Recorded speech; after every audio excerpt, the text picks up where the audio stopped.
My name is Andy Lewis, and I am a slackliner. The way I look at the world is kind of creative. Slacklining basically is tying a piece of webbing between 2 points and walking across. I use landscapes where people wouldn't see something original and something beautiful. What you're looking for is, it's hard to describe. You can make something that wasn't once there, now something that is.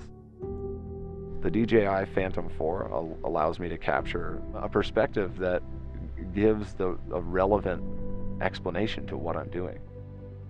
How high it is, how scary it is, how committing it is, how focused you have to be. You can write a story and you can tell people how scary it was and how much effort it took. But unless you can really get a visual that people can connect with, it's really hard to describe.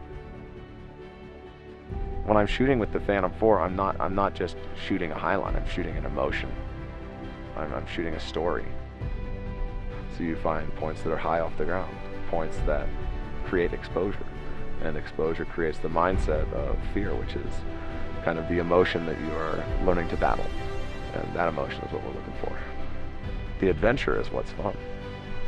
It's getting from point A to point B, not just on the line. How do you get up to the top? It's kind of fun to have some help.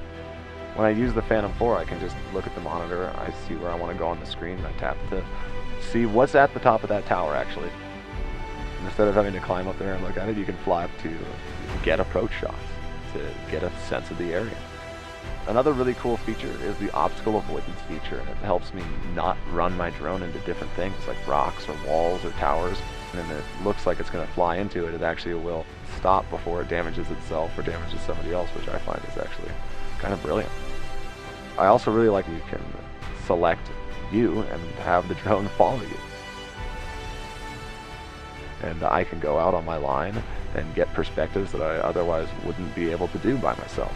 So I can now go out and film myself solo, which is very nice when you're trying to go places that a lot of people don't go.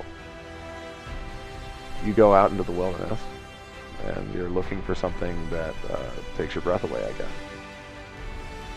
Something that is awe-inspiring. Sometimes you do have to think very hard on how to do things, but sometimes it's just one step at a time. One foot in front of the other.